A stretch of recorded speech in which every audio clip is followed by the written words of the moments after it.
سورج غروب ہونے سے کچھ دیر پہلے قلعے کے بڑے دروازے کی طرف ایک صلیبی افسر گھوڑے پر جا رہا تھا۔ اس کی کمر سے لٹکتی ہوئی تلوار مسلمانوں کی تلواروں کی طرح ٹیڑھی نہیں، سیدھی تھی، اور اس کا دستہ صلیب کی شکل کا تھا۔ وہ ہر لحاظ سے صلیبی تھا۔ دروازہ کھلا ہوا تھا جس سے اونٹوں کا ایک کاروان رسد سے لدا ہوا باہر جا رہا تھا۔ ظاہر یہی ہوتا تھا جیسے یہ گھوڑا سوار افسر اس کاروان کے ساتھ جا رہا ہو۔ وہ دروازے کے پاس پہنچا تو صلیبیوں کی انٹیلیجنس کا سربراہ ہرسن گھوڑے پر سوار دروازے میں داخل ہوا۔ وہ کہیں باہر سے آ رہا تھا۔ اس نے اس افسر کو دیکھا اور مسکرایا، مگر اس افسر نے مسکراہٹ کا جواب مسکراہٹ سے نہ دیا۔ ہرسن چند قدم آگے کو آیا تو اس نے گھوڑا روک لیا۔ اسے 200-300 قدم دور لوزینا کھڑی نظر آئی، جس نے ہرسن کو دیکھا تو وہاں سے تیزی سے اپنے ٹھکانے کی طرف چلے گئی۔ علی بن سفیان کی طرح ہرسن بھی ماہر جاسوس اور سراغ رساں تھا۔ اس نے فوراً گھوڑا دروازے کی طرف گھمایا اور ایڑ لگا دی۔ وہ اپنا ایک شک رفع کرنا چاہتا تھا۔ اس نے گھوڑے کو ایڑ لگائی تو گھوڑا دوڑ پڑا۔ باہر جا کر ہرسن نے دیکھا کہ جو افسر اس کے پاس سے گزرا تھا وہ اتنی دور نکل گیا تھا کہ اس کے تعاقب میں جانا بیکار تھا۔ اس گھوڑا سوار نے دروازے سے نکلتے ہی گھوڑے کو ایڑ لگا دی تھی۔ گھوڑا بہت تیز رفتار تھا۔ ہرسن اسے دیکھتا رہا اور وہ صحرا کی وسعت میں گم ہو گیا۔ لوزینا نے حدید کو آزاد کرا کے صلہ دے دیا تھا۔ ہرسن نے گھوڑا موڑا اور تیزی سے اندر آ گیا۔ وہ سب سے پہلے مسلمانوں کے کیمپ میں گیا۔ وہاں کے انچارج سے حدید کی نشانیاں بتا کر پوچھا کہ وہ کہاں ہے۔ کچھ پتا نہ چلا۔ جس خیمے میں حدید کو رکھا گیا تھا وہاں کے رہنے والوں نے بتایا کہ ایک صبح وہ یہاں سے غائب تھا۔ وہ سمجھے کہ اسے ادھر ادھر کر دیا گیا ہے۔ ہرمن کا شک یقین میں بدل گیا۔ وہ حدید ہی تھا جسے اس نے صلیبی فوج کی وردی میں دروازے سے نکلتے دیکھا تھا۔ وہ مزید تفتیش سے پہلے لوزینا کے کمرے میں گیا۔ وہ سر ہاتھوں میں تھامے رو رہی تھی۔ کیا تم نے اسے بھگایا ہے؟ ہرسن نے گرج کر کہا۔ روزینا نے آہستہ سے سر اٹھایا۔ سرمن نے کہا، جھوٹ بولو گی تو میں تفتیش کر کے ثابت کر دوں گا کہ اسے تم نے ہی فرار میں مدد دی ہے۔ نہ آپ کو تفتیش کی ضرورت ہے، نہ مجھے جھوٹ بولنے کی ضرورت۔ لوزینا نے کہا، میری زندگی ایک شاہانہ جھوٹ اور میرا وجود ایک خوبصورت دھوکہ ہے۔ اپنی روح کی نجات کے لیے میں سچ بول کر مر رہی ہوں۔ اس کی آواز میں غنودگی تھی جو بڑھتی جا رہی تھی۔ وہ اٹھی تو اس کی ٹانگیں لڑکھڑائیں۔ اس کے قریب ایک گلاس پڑا تھا جس میں چند قطرے پانی تھا۔ اس نے گلاس اٹھا کر ہرسن کی طرف بڑھا کر کہا، میں نے اپنے آپ کو سزائے موت دے دی ہے۔ اس گلاس میں پانی کے چند قطرے گواہی دیں گے کہ میں نے اپنے ناپاک جسم کو سزائے موت اس لیے نہیں دی کہ اپنی قوم سے غداری کی اور دشمن کو قید سے بھگا دیا ہے، بلکہ میرا جرم یہ تھا کہ میں ان انسانوں کو دھوکہ دینے گئی تھی جن کے ہاں کوئی دھوکہ اور فریب نہیں۔ ان میں سے 4 انسانوں نے میری وہ عزت بچانے کے لیے جو میرے پاس تھی ہی نہیں 10 ڈاکوؤں کا مقابلہ کیا۔ پھر ایک انسان نے مجھے اپنا جسم کٹوا کر ڈاکوؤں سے چھینا۔ مجھے نیکی اور بدی، محبت اور نفرت کا فرق معلوم ہو گیا۔ میں سچ بول کر مر رہی ہوں۔ یہ پرسکون موت ہے۔ وہ گرنے لگی تو ہرسن نے اس کے ہاتھ سے گلاس لے کر اسے تھام لیا۔ لوزینا نے اپنے جسم کو جھٹکا دیا اور ہرسن کے بازوں سے نکل کر پرے ہو گئی۔ اونگتی ہوئی آواز میں بولی، میرے جسم کو ہاتھ نہ لگاؤ، اب یہ تمہارے کام کا نہیں رہا۔ اس زہر نے اس میں سچ داخل کر دیا ہے۔ تمہیں ناپاک جسموں کی ضرورت ہے۔ اسے میں نے بھگایا ہے۔ اسے میں نے 20 روز چھپائے رکھا تھا۔ اسے میں نے فرنینڈس کی وردی چرا کر پہنائی تھی۔ اسے میں نے گھوڑا دیا تھا۔ میں اس کے ساتھ نہیں جا سکی تھی۔ میں اس کے بغیر رہ بھی نہیں سکتی تھی، اس لیے میں نے زہر پی لیا۔ اگر تم مجھے پکڑ نہ لیتے تو بھی میں زہر پی لیتی۔ وہ پلنگ پر لڑک گئی۔ ہرسن کو اس کی آخری سرگوشی سنائی دی، سچ بول کر مرنے میں کتنا سکون ہے۔ اس نے آخری سانس اس طرح لی جیسے سکون سے آہ بھری ہو۔ اسے جب دفن کر چکے تو ایک افسر نے پوچھا، اس کا کوئی خاندان تھا تو انہیں اس کی موت کی اطلاع دے دو۔ اس کا خاندان ہم ہی تھے۔ ہرسن نے جواب دیا، اسے 10-11 سال کی عمر میں کسی قافلے سے اغوا کر کے لائے تھے۔ صلاح الدین ایوبی کی فوج کو کوچ کیے تیسرا دن تھا۔ صلیبیوں نے انہیں راستے میں روکنے کے لیے فوج بھیج دی تھی۔ حملہ چونکہ کرک پر آ رہا تھا اس لیے صلیبیوں نے شوبک سے زیادہ تر فوج کرک بھیج دی۔ اس کا ایک حصہ شام کی طرف بھی بھیج دیا گیا تھا تاکہ نور الدین زنگی مدد کے لیے آئیں تو انہیں کرک سے کچھ دور روکا جا سکے، اور اس فوج کا کچھ حصہ سلطان ایوبی کو راستے میں روکنے والی فوج کو دیا گیا تھا۔ سلطان صلاح الدین ایوبی نے اپنی فوج کو 3 حصوں میں تقسیم کر کے کوچ کرایا تھا اور تینوں کو دور دور رکھا تھا۔ وہ جب اس مقام پر پہنچ گئے جہاں صلیبیوں سے ٹکر ہونی چاہیے تھی، انہوں نے تینوں حصوں کے کمانڈروں اور ان کے ماتحت کمانڈروں کو اپنے خیمے میں بلایا۔ ہم اس مقام پر آ گئے ہیں جہاں مجھے راز فاش کر دینا چاہیے، سلطان ایوبی نے کہا۔ تم شاید حیران ہو رہے ہوگے کہ میں تمہیں یہ بتا رہا ہوں کہ میں کرک پر حملہ کروں گا، مگر میں تمہیں کسی اور طرف لے آیا ہوں۔ میں کرک پر حملہ نہیں کر رہا، ہماری منزل شوبک ہے۔ ایک سوال تم سب کو پریشان کر رہا ہے کہ میں نے ان 3 جاسوسوں کو، جن میں ایک عالم تھا اور 2 لڑکیاں، کیوں رہا کر دیا ہے اور انہیں محافظ کیوں دیے تھے؟ اس سوال کا جواب سن لو۔ میں نے انہیں اپنے ساتھ والے کمرے میں بٹھا کر درمیان کا دروازہ آدھا کھلا رکھا اور علی بن سفیان اور 2 نائبین کو یہ بتانا شروع کر دیا کہ میں فلاں تاریخ کو کرک پر حملہ کرنا جا رہا ہوں۔ میں جانتا تھا کہ جاسوس سن رہے تھے۔ میں نے ان کے کانوں میں یہ بھی ڈالا کہ صلیبیوں سے کھلے میدان کی جنگ سے ڈرتا ہوں۔ اس قسم کی باتیں ان کے کانوں میں ڈال کر انہیں رہا کر دیا اور انہیں محافظ دیے تاکہ وہ صحیح سلامت شوبک پہنچ جائیں۔ مجھے اطلاع ملی ہے کہ راستے میں ایک حادثہ ہو گیا ہے۔ ڈاکوؤں نے 3 محافظوں اور ایک لڑکی کو مار ڈالا ہے۔ 4تھا محافظ کل رات شوبک سے واپس آ گیا ہے۔ وہاں ہمارے جو جاسوس ہیں انہوں نے اطلاع دی ہے کہ عالم جاسوس زندہ شوبک پہنچ گیا تھا، جس نے میرا دھوکہ کامیاب کر دیا ہے۔ صلیبیوں نے اپنی فوج میری مرضی کے مطابق تقسیم کر دی ہے۔ اس وقت تمہاری فوج کا بائیں والا حصہ صلیبیوں کی بہت بڑی فوج کے بائیں پہلو سے 4 میل دور ہے۔ انہوں نے بائیں حصے کے کمانڈر سے کہا، آج سورج غروب ہونے کے بعد تم اپنے گھڑ سوار دستے سیدھے آگے 2 میل لے جاؤ گے، وہاں سے اپنے بائیں کو ہو جانا، 4 میل سیدھا جانا، پھر بائیں کو ہو جانا اور 2 میل پر تمہیں دشمن آرام کی حالت میں ملے گا۔ حملہ کرنا تم جانتے ہو، یہ تیز حملہ ہوگا۔ راستے میں جو کچھ آئے اسے کچلتے ہوئے نکل آؤ اور اپنی اسی جگہ پر آ جاؤ جہاں سے چلے تھے۔ دوسرا حصہ شام کے بعد سیدھا آگے بڑھے گا، 8 میل جا کر بائیں کو ہو جائے گا۔ تمہیں دشمن کی رسد اور قافلے ملیں گے۔ اس کے علاوہ تم دشمن کے عقب میں ہوگے۔ دن کے وقت دشمن بائیں والے حصے کے تعاقب میں آئے گا، لیکن تم سامنے کی ٹکر نہیں لوگے۔ دن کو بہت پیچھے آ جاؤ گے اور رات کو پھر حملہ کرو گے اور رکو گے نہیں۔ صلیبی آگے بڑھیں گے تو درمیان والا حصہ عقب سے حملہ کرے گا اور دشمن کے سنبھلنے تک بکھر جائے گا۔ تیسرا حصہ جو میرے ساتھ ہے آج رات کو کوچ کر رہا ہے۔ ہم کل دوپہر تک شوبک کا محاصرہ کر چکے ہوں گے۔ باقی 2 حصے صلیبیوں کو ان طریقوں سے جن کی میں تمہیں مشق کراتا رہا ہوں دشمن کو صحرا میں پریشان کیے رکھیں گے، اس تک رسد نہیں پہنچنے دیں گے۔ وہ جو ہی پانی کے چشموں سے ہٹے گا تم چشموں پر قبضہ کر لو گے۔ حملہ ہمیشہ پہلو پر کرو گے اور لڑنے کے لیے رکو گے نہیں۔ جانباز دستے ہر رات دشمن کے مویشیوں پر آگ پھینکیں گے۔ یہ 1171 عیسوی کے آخری دن تھے جب کرک والوں کو سلطان ایوبی کے لمبے انتظار کے بعد پتہ چلا کہ شوبک جیسا اہم قلعہ سلطان ایوبی کے محاصرے میں آ گیا ہے، جبکہ زیادہ تر فوج کرک میں اکٹھی کر لی گئی ہے اور صحرا میں بھیج دی گئی ہے۔ شوبک کو وہ کوئی مدد نہیں دے سکتے تھے۔ صحرا میں جو فوج گئی تھی مسلمان اس کا برا حشر کر رہے تھے۔ صلیبیوں کی پریشانی یہ تھی کہ مسلمان سامنے آ کر نہیں لڑتے تھے، وہ گوریلا اور کمانڈو طرز کے حملوں سے ان کا نقصان کر رہے تھے۔ انہوں نے رسد روک لی تھی، پانی پر مسلمانوں کا قبضہ ہو گیا تھا۔ صلیبیوں کی یہ فوج نہ لڑنے کے قابل رہی تھی، نہ پیچھے ہٹ کر شوبک کو بچانے کے لیے پہنچ سکتی تھی۔ شوبک میں صلیبیوں نے قلعے اور شہر کی دیواروں سے تیروں اور برچیوں سے بہت مقابلہ کیا، لیکن سلطان ایوبی کے نقب زن دستوں نے دیواریں توڑ لیں۔ یہ محاصرہ تقریباً 1.5 مہینہ رہا۔ آخر سلطان ایوبی شوبک میں داخل ہو گئے۔ وہ سب سے پہلے بیگار کیمپ میں گئے، جہاں کے بد نصیب قیدیوں نے شکر کے سجدے کیے۔ صلیبیوں کی صحرا والی فوج بے ترتیبی میں پسپا ہو کر کرک کے قلعے میں چلی گئی، جہاں بہت سی فوج بیکار بیٹھی صلاح الدین ایوبی کا انتظار کر رہی تھی۔ سن 1172 عیسوی کا دوسرا مہینہ گزر رہا تھا۔ شوبک کا قلعہ تو سر ہو چکا تھا، لیکن شہر میں ابھی بد نظمی اور افراتفری تھی۔ عیسائی اپنے کنبوں سمیت وہاں سے بھاگنے کی کوشش کر رہے تھے۔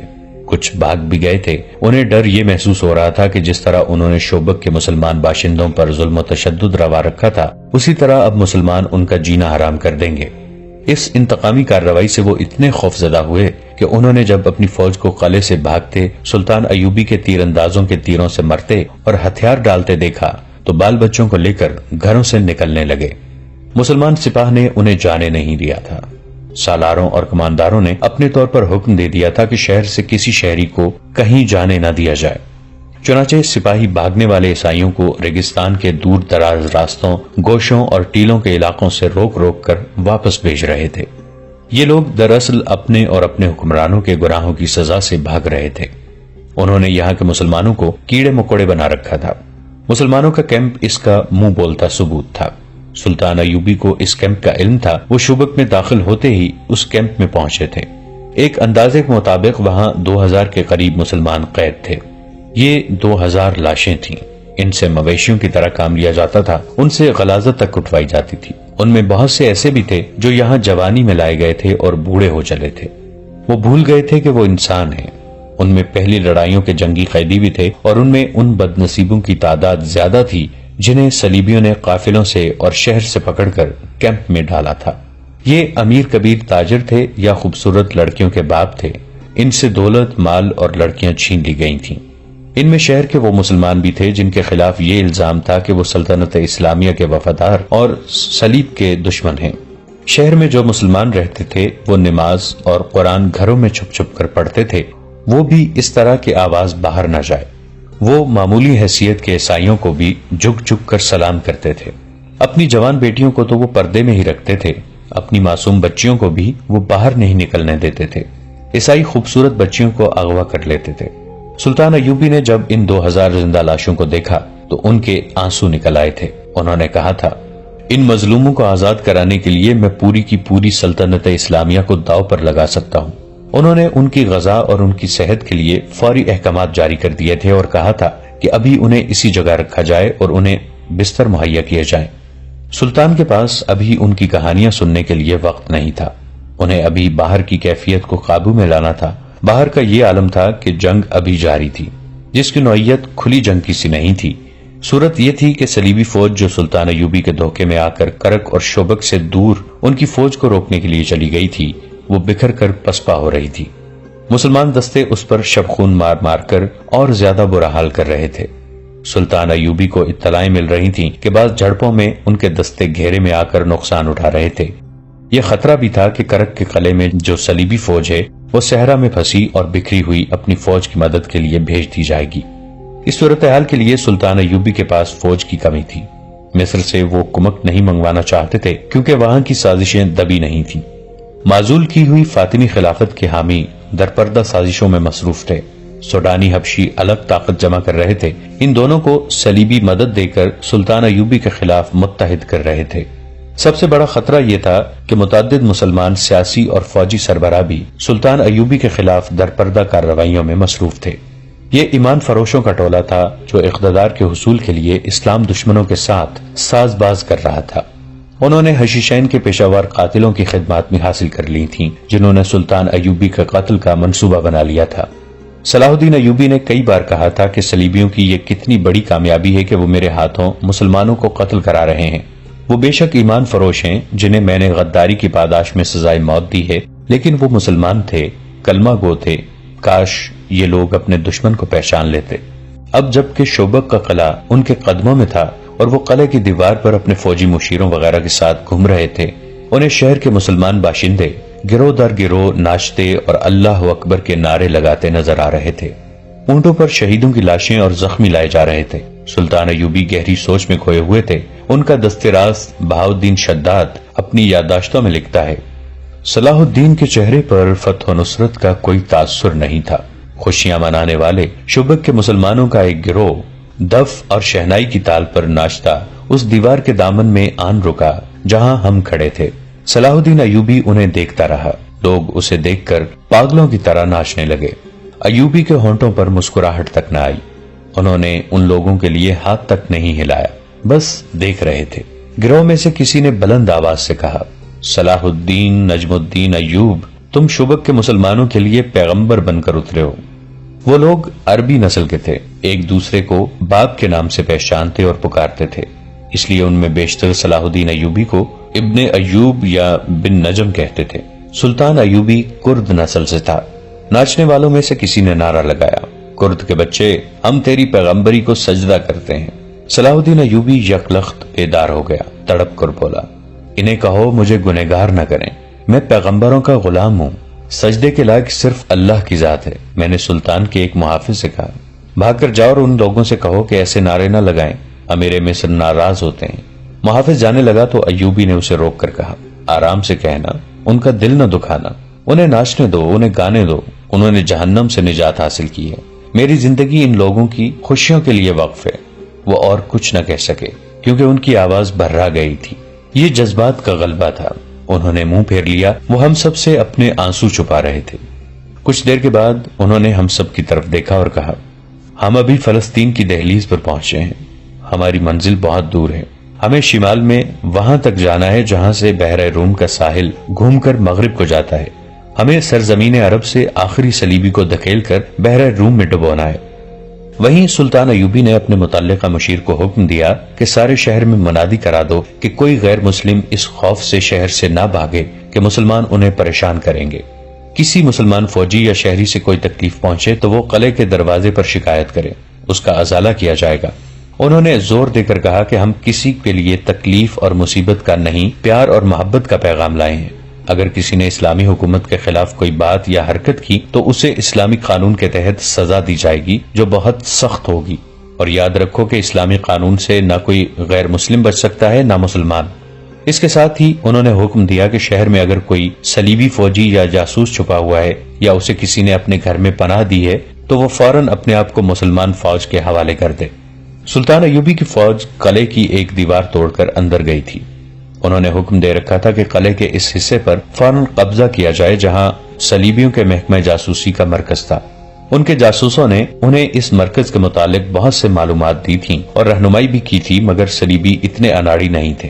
انہوں نے سب سے پہلے اسی حصے کو خالی کیا اور دستاویزات نکال کر لے گئے تھے۔ ان کی جاسوسی کا سربراہ ہرسن اور اس کے دیگر ماہرین وہاں سے غائب ہو چکے تھے۔ البتہ 8 لڑکیاں پکڑی گئی تھیں جو علی بن سفیان کے حوالے کر دی گئی تھیں۔ وہ ان سے معلومات لے رہا تھا۔ ان لڑکیوں نے بتایا کہ کم و بیش 20 لڑکیاں وہاں سے نکل گئی ہیں۔ وہ سب اپنے طور پر بھاگی تھیں، ان کے ساتھ کوئی مرد نہیں تھا۔ مرد جاسوس بھی نکل گئے تھے۔ ان 8 لڑکیوں میں سے ایک نے اپنی ساتھی لڑکی لوزینا کے متعلق بتایا کہ اس نے ایک مسلمان فوجی حدید کو قلعے سے فرار کرا کے خودکشی کر لی تھی۔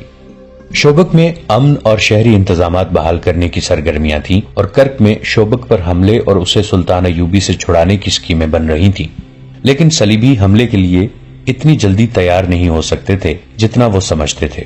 ان کے سامنے پہلا سوال تو یہ تھا کہ ان کے عالم جاسوس نے بڑی کچی اطلاع دی تھی کہ سلطان ایوبی کرک پر حملہ کرے گا۔ اس کی فوجیں کرک کی طرف ہی آ رہی تھیں۔ ان کے قاہرہ کے جاسوسوں نے بھی ناقابل تردید اطلاعیں دی تھیں کہ سلطان ایوبی کی فوج کرک پر حملہ کرے گی، جس کی کمان وہ خود کریں گے، مگر آدھے رستے سے ان کی فوجوں نے رخ بدل دیا اور ایسی چالیں چلیں کہ صلیبی فوج جو مسلمانوں کو روکنے کے لیے گئی تھی شب خونوں کی زد میں آ گئی اور سلطان ایوبی نے کرک سے اتنی زیادہ دور شوبک پر حملہ کر دیا۔ یہ سوال ایک کانفرنس میں پیش کیا گیا تھا جس میں صلیبی فوج کے اعلیٰ افسر اور صلیبی حکمران موجود تھے۔ ان کے محکمہ جاسوسی کا سربراہ جرمن نژاد ہرسن اور عالم جاسوس جسے سلطان ایوبی نے قاہرہ سے گرفتار کر کے رہا کر دیا تھا، ملزموں کی حیثیت سے کانفرنس میں پیش کیے گئے تھے۔ دوستو، آج کے لیے اتنا ہی۔ اسی کہانی کی اگلی قسط کے ساتھ بہت جلد حاضر ہوں گے۔ نیچے کامنٹ سیکشن میں اپنی رائے کا اظہار ضرور کیجیے گا۔ ہمارے اس چینل کو سبسکرائب کر کے نیچے موجود بیل آئیکن کو بھی ضرور کلک کیجیے گا۔ اگلی ملاقات تک کے لیے ہمارا اور آپ کا اللہ نگہبان۔